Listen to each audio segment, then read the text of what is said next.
எல்லாருக்கும் வணக்கம்ங்க. இன்றைக்கி என்ன கலாதீபம் குக்கிங் சேனலில் ஒரு ஈவினிங் ஸ்நாக்ஸ் செய்ய போகிறோம்டா. நான் அவுளை வச்சு ஒரு ரொட்டி செய்ய போகிறேன். அதுக்கு ஒரு கப்பு அவுள் இருக்குது, கேப்ப மாவு ஒரு கிண்ணத்தில் எடுத்து வச்சுருக்கேன், அதே அளவு கொஞ்சம் சீரகம், இந்த வருங்க கீரை, முருங்கைக்கீரை நல்லா ஃப்ரெஷ்ஷாக எடுத்து கழுவிட்டு ஒரு கைப்பிடி எடுத்து வச்சுருக்கேன். ஒரு பெரிய கேரட்டு பொடுசாக சீவி இருக்குது, பெரிய வெங்காயம் நறுக்கி இருக்குது, ஒரு 2 பச்சை மிளகாய் இருக்குது. முதல்ல நம்ம என்ன பண்ணணும், அவளை நல்லா அந்த வருங்க லேஸ் அவள் தான் எடுத்துருக்கேன், கனமான அவள்லாம் இல்லை, அது எந்த அவளுண்டாலும் நம்ம எடுத்துக்கலாம்.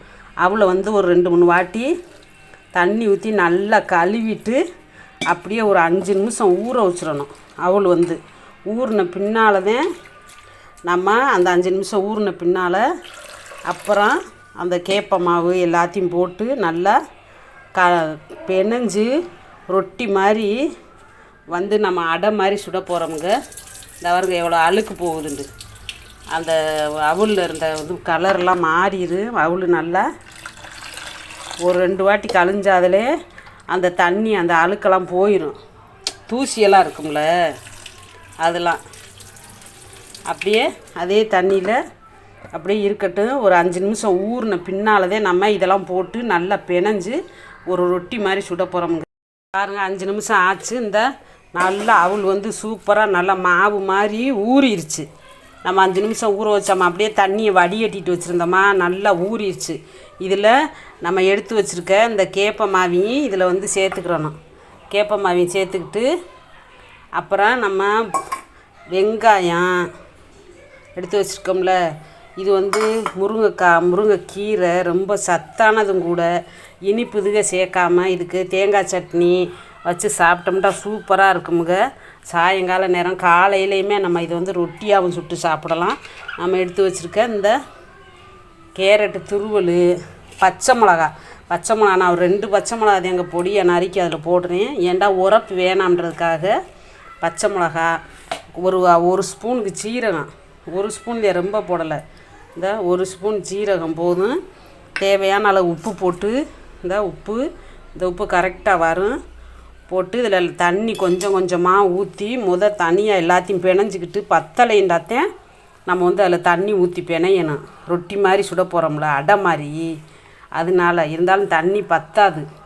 இதை நல்லா எல்லாத்தையும் இந்த மாதிரி நல்லா கிளறிக்கிறணும். முருங்கைக்கீரை உடம்புக்கு ரொம்ப நல்லது. தனியாக கீரை சின்ன பிள்ளைய சாப்பிடாதுகள்ல இந்த மாதிரி நம்ம ஒரு அடை மாதிரி அவுள் கேப்ப மாவு எல்லாம் சேர்த்து சுட்டு கொடுத்தோம்டா விரும்பி சாப்பிடுங்க.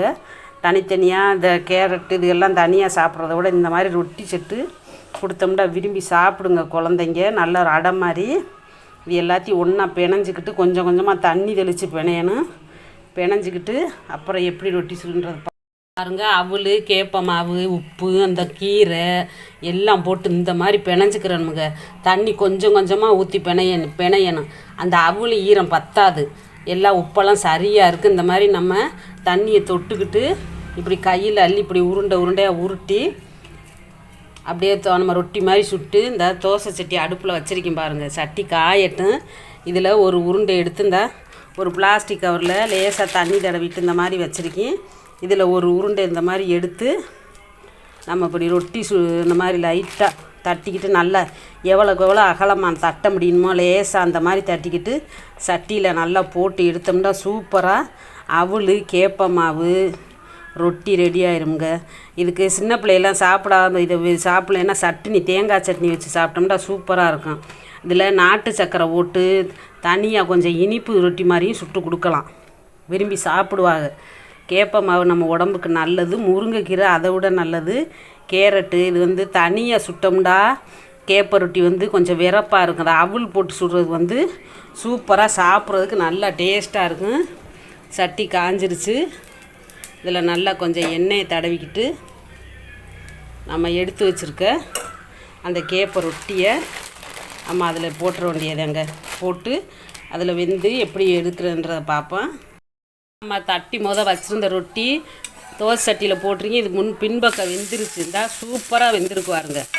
இதை நல்லா வேகவும் பிரட்டி விட்டோம்னா சாப்பிட்றதுக்கு அவ்வளோ டேஸ்ட்டாக இருக்கும். நம்ம பெரிய மனுஷங்களுக்கு சும்மா சாப்பிட்றத விட சீனி வச்சு சாப்பிட்லாம், சட்னி தேங்காய் சட்னி வச்சு சாப்பிட்லாம். சின்ன பிள்ளைய விரும்பி சாப்பிட்லேன்னா நம்ம அதோட கொஞ்சம் நாட்டு சர்க்கரையை கலந்து சுட்டு கொடுத்தோம்னாலும் சூப்பராக சாப்பிடுங்க.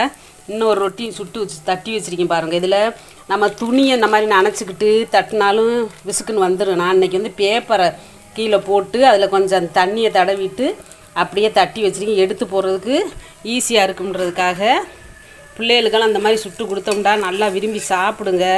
உடம்புக்கு ரொம்ப நல்லது. இந்த மாதிரி கேப்பை மாவும் அவலும் தனியாக கேப்பை ரொட்டி மட்டும் சுட்டோம்னா கொஞ்சம் விறப்பாக இருக்கும். இந்த பாருங்க அவல் சேர்த்து சுட்டதுனால நல்லா சாப்பிட்டா சூப்பராக நல்லா மெதுவாக இருக்குது பாருங்க. அவளும் சேர்த்துருக்கனால நம்ம கேப்பை மாவு மட்டும் சேர்த்தோம்னா கொஞ்சம் விறப்பாக இருக்கும், நல்லா இருக்காது.